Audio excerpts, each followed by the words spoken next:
see that? The key? Yeah, the one that's a key. Yeah, the key. You see how they left the key in there? Is it wrong to operate it? Morally, no. Legally, yes. They didn't say don't ride it. They didn't say that? No, they didn't say anything. Fine. There is a list of things that it says you can't do. Those are all the things I want to do on it. Don't get struck by lightning. What? That couldn't have been there all along.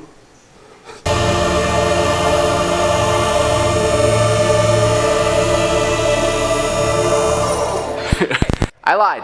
I didn't end up using the lift. This is not a real switch. This is not a real safety helmet. So I use my better judgment, like an adult. And then I think I'll just make a point to like have this helmet and safety vest. The point is, I decided not to use the lift because I don't want to get kicked out of the building. I did have to move my desk because tomorrow they're doing some construction. They just were like, hey, can we smash open your wall and bring a big scissor lift in? And I was like, yeah, cool. Anyways, welcome to the editing to the beat, editing to the music tutorial by JesseDriftwood. This video is not sponsored by like Epidemic, though I use them and love them, or MusicBed, though I also use them and love them, or Artlist, though I also use them and love them. This video is sponsored by Storyblocks, but we're gonna get to that later. Also, I'm very sore because yesterday I went...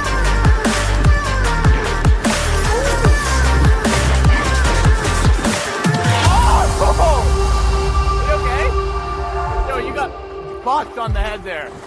Even my butt cheeks hurt. And now here we are, 2 minutes into the video about video editing, and I haven't yet taught you how to edit video. But worry ye not. We are gonna go through like 4 or maybe 5 different ways to cut your videos to the music that are gonna make things more satisfying, less distracting, and hopefully overall more professional. At the very least, I hope you learn some sort of new editing techniques here, because what I love so much about editing video is that it's essentially free. Unless you're a Premiere user. Oops, that sucks. But what I mean is like, you can make any video better by just improving your skills as an editor. So for example, a lot of that intro sequence, that was just shot on my iPhone. A lot of the snowboarding stuff you're gonna see is just shot on like an old GoPro, some on the Insta360, some on my phone. But you can build something that's really satisfying and enjoyable to watch with just some simple editing techniques. The first one, and it's the one that you'll hear most often, and it's a good starting point, but I think a lot of people get stuck here. It's like, that's the rule. And that's just editing to the beat. Imagine this, you've got a song and it's got this like dum, dum, dum, dum. Like maybe it's a Mumford & Sons track or whatever, but there's that like 4 on the floor kick. And the first thing that you're gonna learn in video editing is like, all right, that's where you want your cuts to be. You want them to sync up with your video. First of all, the thing you need to recognize is that cutting directly on beat is going to draw more attention to your music. And this can be a good thing, this can also be a bad thing. What's good about it is that you can use that kick, that snare to help build emotion or help build some momentum in the edit. Think of like a massive EDM song that you've seen in a travel vlog or something like that. And the build up to the chorus is like boof, boof, boof, boof, boof, boof, boof, boof, boof. You can make a great edit by cutting right on those beats, and what it's doing is it's building momentum. It's also building anticipation for what's to come. So let's try that in the snowboard footage from yesterday.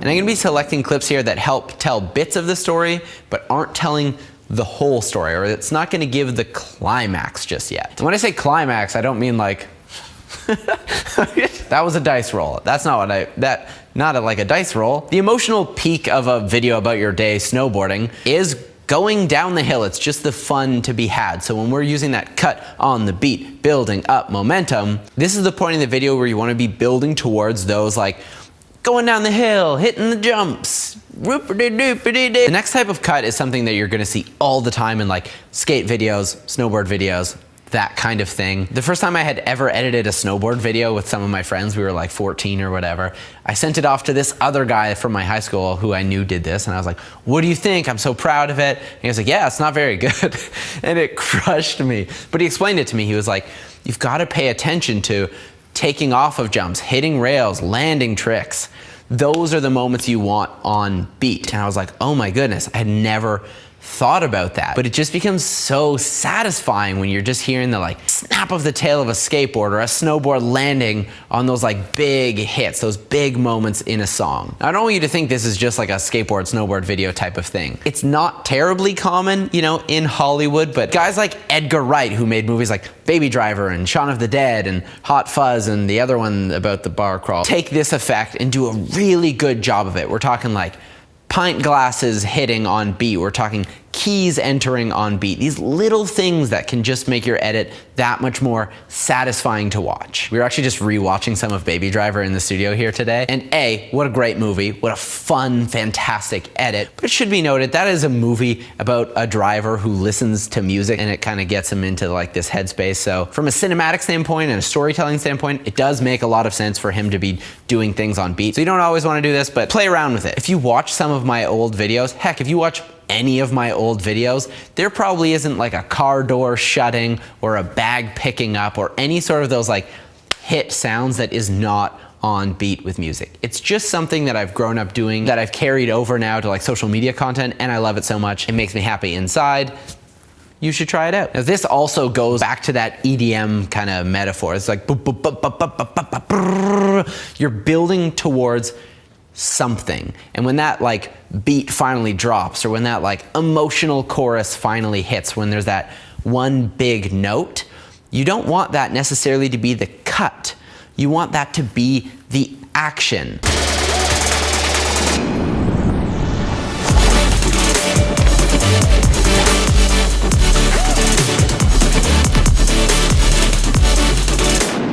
Imagine you were making a wedding video and there's this big emotional moment in the song. You don't want that cut to be looking at the wide shot of the church. You want that to be the doors swinging open to reveal the bride and her father coming down. Similarly, you don't want it to be just the shot before they kiss. You want them to connect lips, to lock lips with lock lips, connect lips on that note. Saving those big moments for the climaxes in the music, not just the cut, but actually syncing up actions in the video, whether or not they have a sound. Take the beginning of this video, for example. Rather than having a cut on that first beat, I use the buildup of the song to build anticipation to see what's coming through the door, and then all of a sudden you've got another one of the service workers walking through the door. It just feels a bit better than cutting to a new shot on that beat. The third example is interesting. It's kind of like cutting on the beat, but you're actually gonna play around with moving the cut slightly before or slightly after the beat, making it very close, but not quite. Now the reason for this is if you imagine your cut takes place maybe 3-4 frames before the beat, what happens is your viewer's eyes don't process the image right away. It takes them a few milliseconds to see what the new shot is. And so what can happen is that your brain processes the image at the same time the beat hits. So it's kind of like cutting to the beat, but it's more like cutting to your viewer's brain to the beat. So play around with that little rolling tool edit. Just shift things a little before, shift things a little after. Take a step back, watch your edit, see how it feels. Maybe it's good.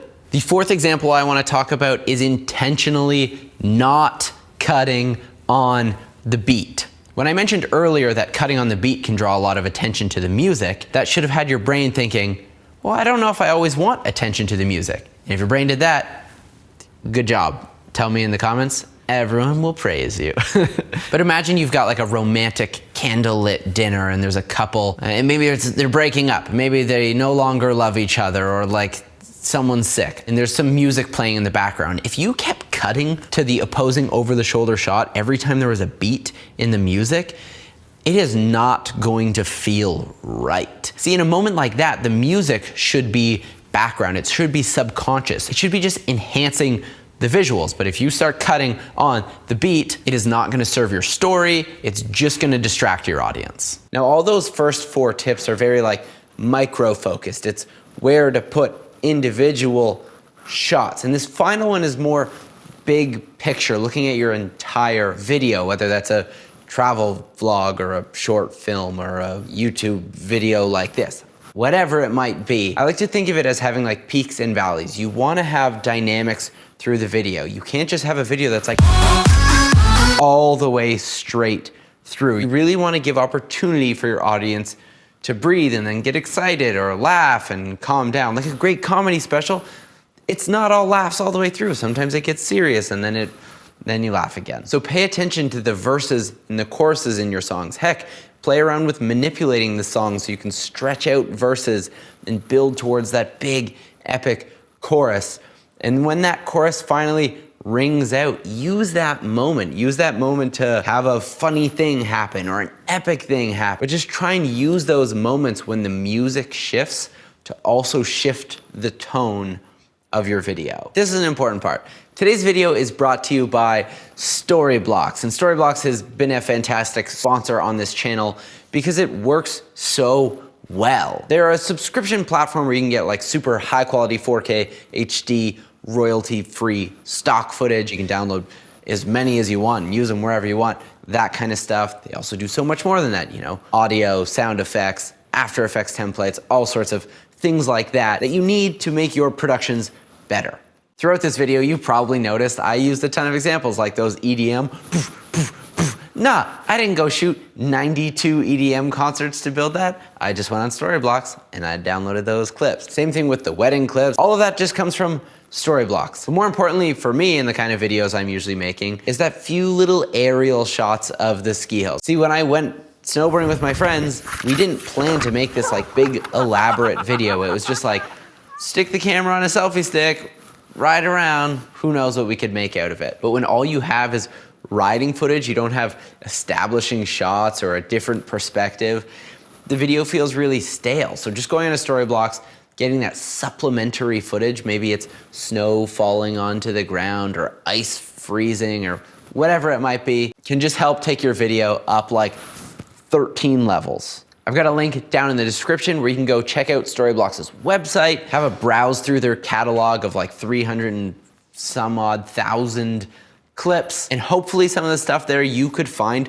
a use for, because that would be useful to you. Link down there. Okay, sweet, thanks. Sidebar, I feel like when I make videos like this, I'm always trying to cram as much stuff in a single video, and I don't know if that's the best way to do it.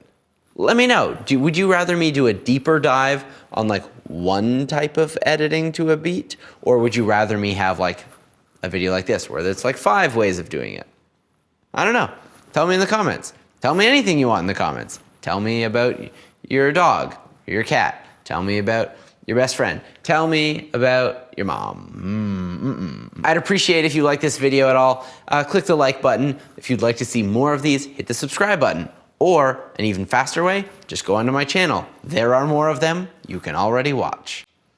Thank you so much for watching. I love you. You are a good person. Most of you are, I bet.